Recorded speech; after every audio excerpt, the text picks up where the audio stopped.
नमस्कार। मैं तबरेज़ श्री अरविंदो सोसाइटी की तरफ से आप सभी का हार्दिक स्वागत करता हूं। आज हम बात करने जा रहे हैं यूपी 2 के कक्षा 5 के पाठ क्रमांक 5.5 के ईवीएस विषय के एक पाठ जिसका नाम है जीव जंतुओं की रोचक बातें के बारे में। आज हम इस पाठ को बताते हुए प्रयोग करने जा रहे हैं इनोवेटिव पाठशाला लेसन प्लान के अंतर्गत प्रयुक्त नवाचार शब्द सागर का। तो आइए इसकी नवीनता और उपयोगिता समझते हैं। विद्यार्थी अपने सहपाठियों के साथ मिलकर पाठ का पुनः अध्ययन करते हुए गतिविधि का आनंद लेते हैं, जिससे उनकी अभिव्यक्ति तो मुखर होती है, साथ में उनकी लेखन शैली भी निपुण होती है। तो आइए इसके क्रियान्वयन को समझते हैं। इस नवाचार के माध्यम से जिस कंसेप्ट का पुनः अध्ययन किया जाता है वह है हमारे संवेदी अंग, उनकी विशेषताएं एवं उनके कार्य, विभिन्न जीवों एवं उनकी विशेषताएं और उपयोगिताएं।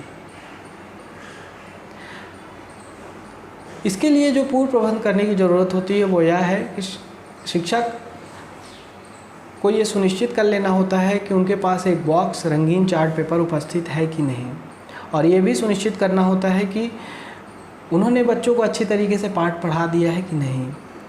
फिर शिक्षक बच्चों को से बोलते हैं कि आपको घर जाना है और संबंधित कंसेप्ट से जुड़े हुए शब्दों को पर्ची पे लिखना है और पर्ची के पीछे अपना नाम लिखना है और उस पर्ची को विद्यालय में लाकर जमा करना है।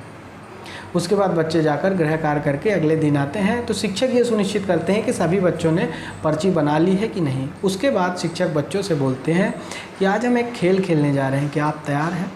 बच्चे अमूमन बोलते हैं हाँ हम तैयार हैं। फिर शिक्षक बोलते हैं इस खेल को खेलने के लिए हमें इस बॉक्स को सजाना होगा, क्या आप तैयार हैं? बच्चे बोलते हैं हाँ हम तैयार हैं। फिर शिक्षक वो बॉक्स रंगीन चार्ट पेपर बच्चों को दे देते हैं और उनसे उस बॉक्स में शब्द सागर लिखवाते हैं।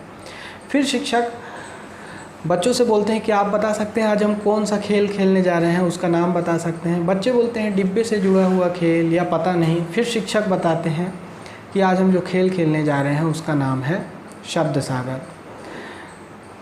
फिर शिक्षक बच्चों को खेल के नियम बताते हैं, उसकी जानकारी देते हैं। बच्चों से बोलते हैं कि आपको एक एक करके आना है और जो हमने बॉक्स में पर्चियाँ डाल दी हैं आपके द्वारा बनाई गई उन पर्चियों को निकालना है और उस पर्ची में लिखे हुए शब्द को पढ़ना है, उससे संबंधित कंसेप्ट की जानकारी देना है।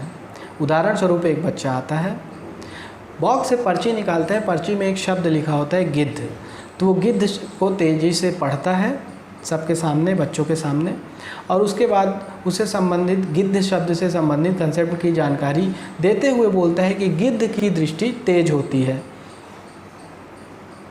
इस तरीके से वो एक एक करके सारे बच्चे आते हैं और पर्ची निकालते जाते हैं और शब्द बोलते जाते हैं और संबंधित कंसेप्ट की जानकारी देते जाते हैं।